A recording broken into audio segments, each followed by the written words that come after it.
안녕하세요, 블랙사입니다. 자, 상승하던 미국 증시가 주춤하고 있는데요. 자, 7월 고용보고서 발표를 앞두고 경계감을 드러내고 있는 모습입니다. 자, 7월 고용보고서에 앞서 발표된 지난주 신규 실업수당 청구 건수가 26만 건으로 발표가 되면서 전주 대비 6천 건이 증가를 했죠. 자, 지난해 11월 이후 최고치였던 7월 둘째 주 26만 1000건에 근접하면서 연준이 그토록 믿었던 이 고용시장마저 무너지는 것이 아닐까 하는 우려감이 시장을 지배하고 있는 것 같습니다. 자, 그래도 잘 버텨주고 있죠. 타이거 미국 나스닥 100은 0.01% 올랐고 타이거 미국 필라델피아 반도체 나스닥은 0.84%, 그리고 미국 테크 탑 10은 0.44% 상승을 했습니다. 타이거 미국 S&P 500만 0.66% 약보합으로 끝이 났는데요. 이 정도면 아직 잘 버티고 있는 거죠. 오늘은 국내 2차전지주들도 대체로 상승하면서 타이거 2차전지 테마는 0.38%, 그리고 코덱스 2차전지 산업은 1.2% 올랐는데요. 상대적으로 대형주 비중이 높은 이 코덱스 2차전지 산업의 주가가 좀 더 오른 하루였죠. 오늘 LG화학 등 이 대형주의 움직임이 좋았고요. 외국인이 다시 돌아오면서 대형주들에 대한 매수세가 강하게 이어지고 있기 때문인데요. 가격 차이는 10원 차이가 나니까요. 어느 걸 선택해도 괜찮을 것 같습니다.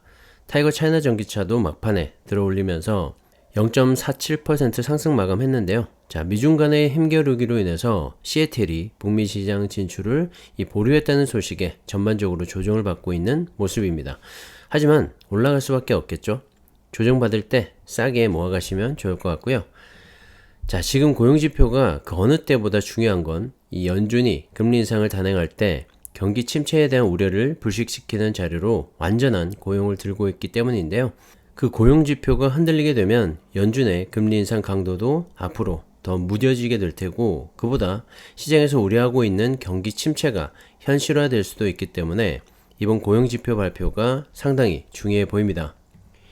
자, 그리고 또 하나, 지난 2일 발표된 6월 구인 이직 보고서에 따르면 미국 기업들의 6월 이 구인 건수는 1070만 건으로 전달보다 60만 5천 건 줄어든 건데요. 자, 중요한 건 3개월 연속 감소세에 있고 지난해 9월 이후 9개월 만에 가장 적은 수치라고 합니다. 그리고 2개 분기 연속으로 마이너스 성장률을 보이면서 정말로 경기 침체가 시작된 것이 아닌가 하는 우려감이 커지고 있는 시점에서 발표되는 그런 고용 관련 수치들이 하나같이 이 감소세로 발표가 되면서 탄탄했던 노동시장마저 둔화되고 있음을 반증하고 있는 것 같습니다. 자, 앞서 테슬라를 비롯한 넷플릭스와 마이크로소프트 등 빅테크 기업들마저 고용을 줄이거나 이동 감축을 단행하는 등 이미 고용 상황이 악화되고 있음을 알리고 있었죠. 시간이 지날수록 수치로 확인이 될 것 같고요. 자, 이번에 발표되는 7월 이 고용 보고서마저 예상보다 부진하게 나온다면 시장은 또 한 번 흔들릴 그런 가능성을 배제할 수가 없습니다. 특히 최근에 급반등을 보여왔던 만큼 차익 실현에 대한 욕구도 있을 것 같고 말이죠. 자, 어쨌든 시장이 이 반등을 하고 있는 지금 시점에 경기 침체라는 악재가 또 한 번 발목을 잡게 될지는 좀 더 지켜봐야 할 것 같고요. 자, 이런 일련의 과정들이 돈을 풀어서 경기를 부양하고 또 돈을 걷어들이면서 발생할 수 있는, 어쩌면 당연히 겪고 넘어가야 할 일들이라고 생각을 합니다. 과거에도 그렇게 그런 과정을 겪으면서 꾸준히 상승을 해왔기 때문에 너무 걱정하실 필요는 없을 것 같고요. 자, 주가가 잠시 조정을 받는다면 또 저가 매수의 기회로 삼는 것도 좋은 방법이지 않나 생각을 합니다. 참고하시고요. 자, WTI, 이 서부 텍사스산 원유의 가격이 배럴당 90달러 선 아래로 떨어졌죠. 자, 언제 이렇게 훅 떨어진 거죠? 자, 불과 얼마 전까지만 해도 이 배럴당 120달러를 넘어서기도 했었는데 100달러 아래로 떨어지더니 어느새 이 러시아가 우크라이나를 침공하기 이전 가격으로 돌아왔습니다. 자, 이유는 간단하죠. 역시 경기 침체에 대한 우려로 에너지 수요가 감소할 것이라는 전망이 나오면서인데요. 자, 미국을 비롯한 주요국들이 최근에 금리 인상을 가속화하면서 에너지 수요가 하락할 것이란 분석들이 나오고 있습니다. 자, 일단은 원유 가격이 떨어져서 좋긴 한데 경기 침체로 인해서 발생될 또 여러가지 문제점들을 생각해보면 마냥 좋지만은 않은 것 같고요. 자, 기름값이 이렇게 떨어진 걸 보니 확실히 물가는 잡힌 것 같죠? 피크아웃이라고 볼 수가 있을 것 같습니다. 자, 이제는 금리 인상 속도 조절과 함께 둔화되는 경제를 어떻게 살려나갈 것인지, 그 균형을 잡아가는 것이 또 다른 중요한 과제가 될 것 같습니다.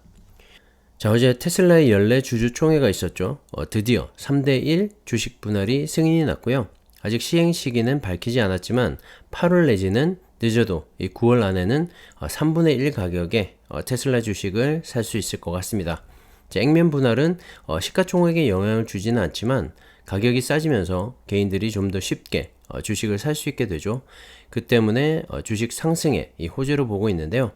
물론 기업의 실적과 성장성은 담보되어야겠지만 말이죠.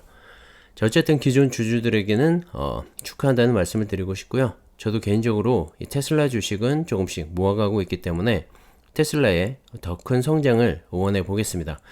자, 이번 주주총회에서는 이 테슬라의 3대1 이 주식 분할 외에도 또 여러 가지 얘기들이 있었는데요.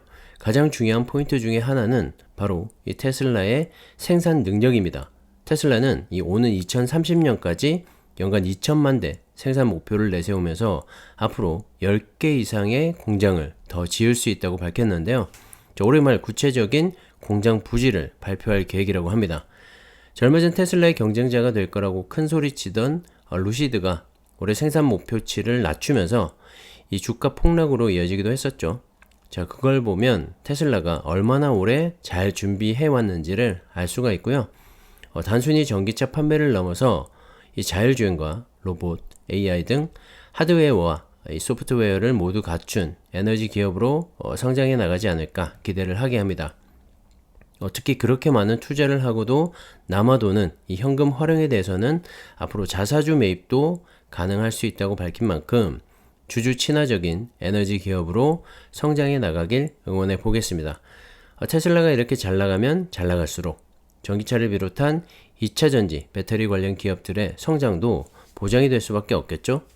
중장기적으로 꾸준히 모아가면서 이 투자의 재미를 한번 느껴보셨으면 좋겠습니다.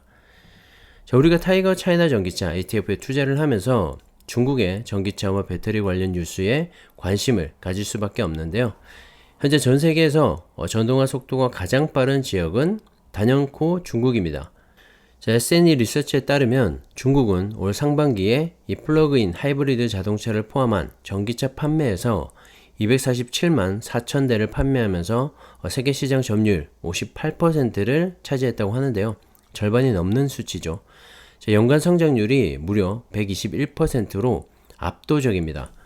자, 유럽이 114만 1000대로 뒤를 이었고 북미 지역이 50만 8천 대를 기록하면서 3위에 올랐다고 합니다.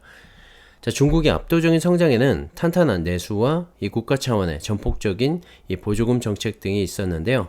자, 그로 인해서 중국의 전기차 업체인 비아디의 성장도 빼놓을 수가 없을 것 같습니다. 자, 비아디는 올 상반기 지난해보다 3배나 많은 64만 7천 대를 판매하면서 테슬라의 57만 5천 대를 넘어섰다고 하는데요. 하지만 플러그인 하이브리드 차량이 포함된 판매량이기 때문에 순수 전기차 판매에서는 테슬라가 여전히 1위 자리를 지키고 있다고 보시면 될 것 같습니다. 하지만 테슬라를 위협할 만큼 정말 빠르게 성장하고 있고요. 비아디는 이 배터리도 함께 생산하고 있기 때문에 앞으로의 성장성도 정말 기대를 해볼만 하겠죠. 참고하시면 좋을 것 같고요.